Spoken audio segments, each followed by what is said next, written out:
A Prime Minister stood in Parliament and said the words, "I am sorry." But here's the question no one is brave enough to ask out loud.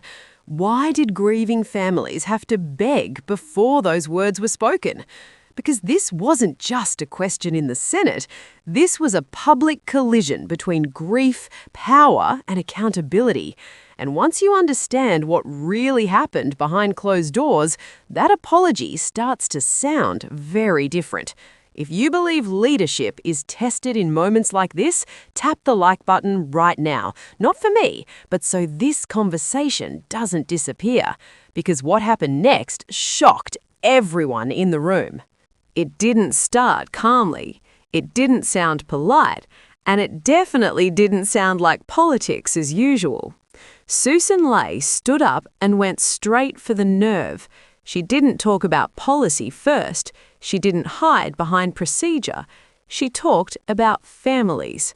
Families who had just lost loved ones in what was described as a targeted, evil, anti-Semitic terrorist attack at Bondi Beach.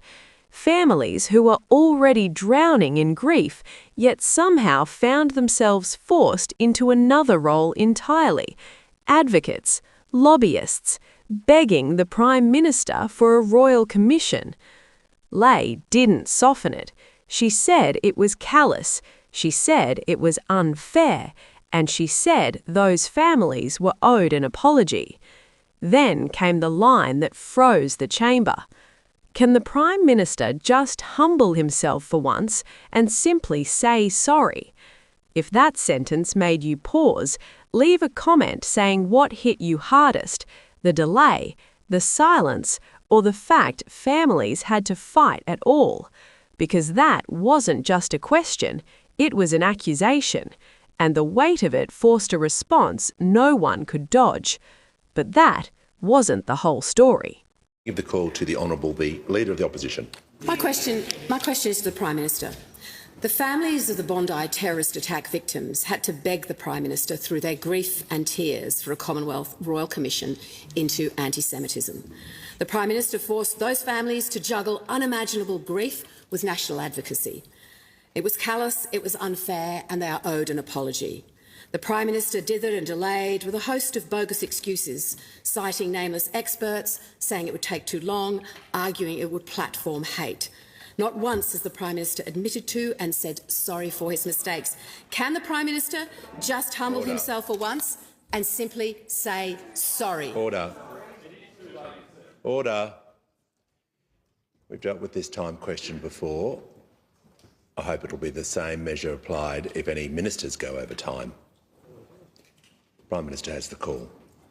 Mr Speaker, what happened on the 14th of December was a targeted, evil, anti-Semitic terrorist attack on Jewish Australians. And my heart breaks for every person, every family, every community that has been made to suffer because of that senseless, hate-filled violence. I've attended homes, synagogues, private meetings, both in their homes, in my Sydney home for the moment, in my Sydney office with those families. I haven't had TV cameras with me and radio reporters. What I've done is engage respectfully with those people. I've said I feel the weight of responsibility for an atrocity that happened whilst I'm Prime Minister. And as I have said, I am sorry that this occurred. Sorry for the grief and pain that the Jewish community and our entire nation have experienced. Our responsibility is to channel that grief, that pain, that anger into meaningful action, making a difference. And that is what I have striven to do. I've said that we would implement in full the recommendations of the Anti-Semitism Envoy's report.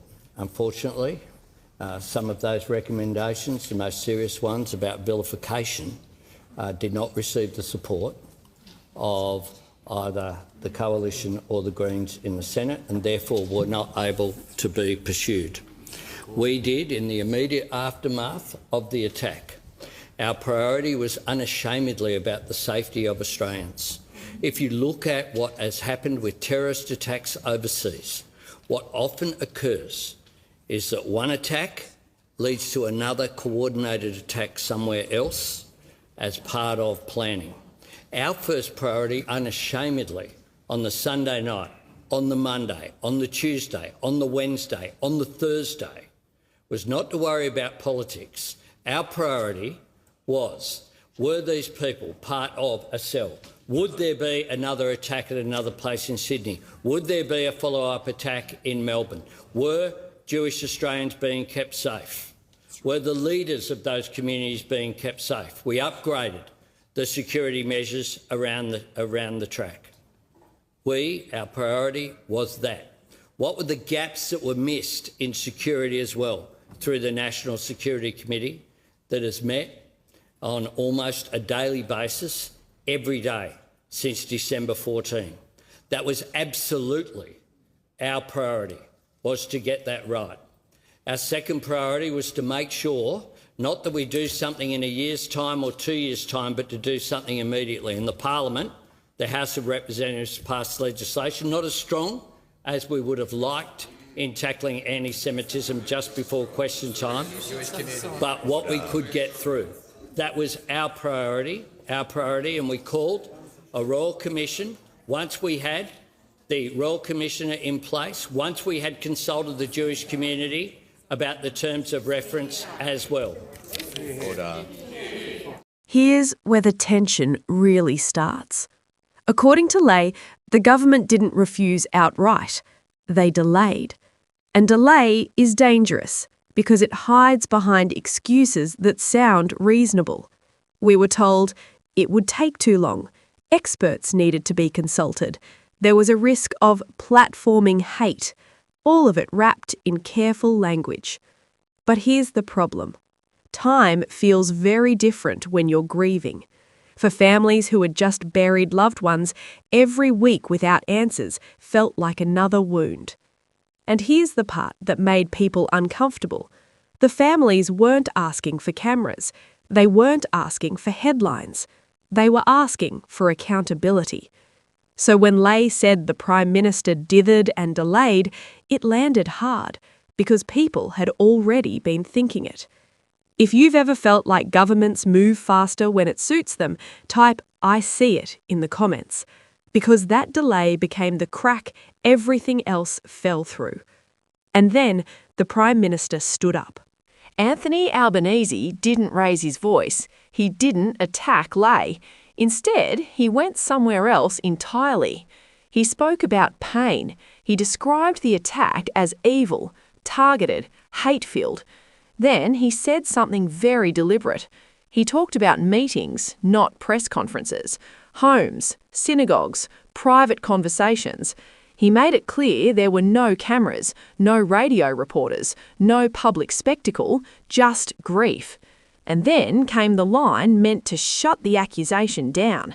He said he felt the weight of responsibility, and he said he was sorry for the pain the Jewish community and the entire nation had experienced. If you're still watching at this point, comment where you're watching from, because this moment split public opinion in real time. Some people heard compassion, others heard deflection. Because here's the uncomfortable truth. Private empathy doesn't automatically equal public accountability, and that's where the argument didn't end, it escalated. The Prime Minister shifted gears. He explained that immediately after the attack, the government's focus wasn't politics, it was fear. Fear of follow-up attacks, fear of coordinated cells, fear that what happened once could happen again, somewhere else. Sydney, Melbourne, another synagogue, another family. Security was upgraded. National security meetings ran almost daily. And on paper, that sounds responsible. But here's the "wait, what?" moment. Security moved fast. Accountability didn't. And that contrast is where trust begins to crack. Because people started asking a question no one wanted to answer out loud.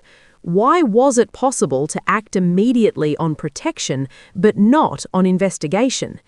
If that contrast doesn't sit right with you, drop a fire in the comments, because the apology still wasn't done being dissected.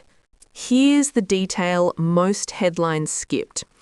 The Prime Minister said he was sorry that it occurred. Not sorry for delays, not sorry for hesitation, not sorry for mistakes. And language matters, because there's a psychological difference between regret and responsibility. To families, that difference feels massive. This is where Ley's question comes back into focus. Humble yourself. Not politically, emotionally. Admit error. And that's where many viewers began to feel something uncomfortable. Because if the apology only comes after pressure, does it still mean the same thing? If you think timing matters just as much as words, comment timing below. Because what happened next dragged politics fully into the grief.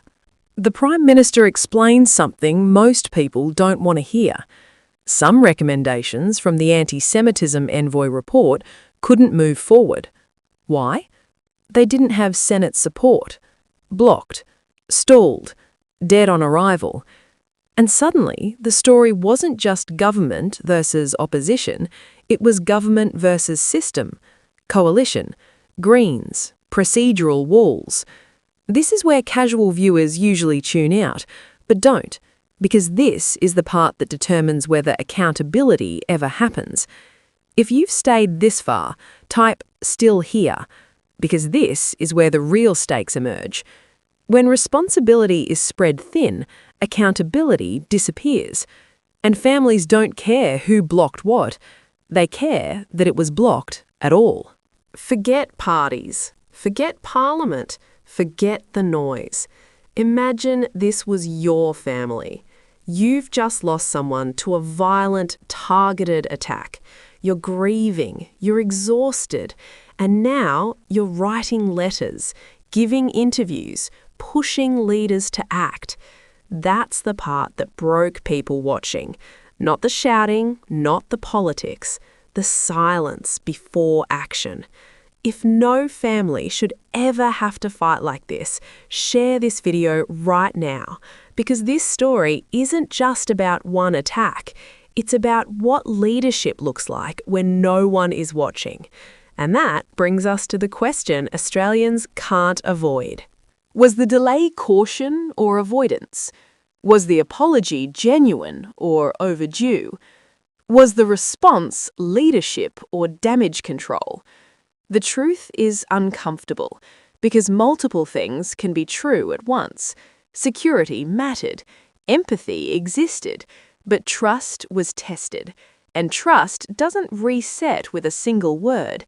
It resets with timing, transparency, and accountability.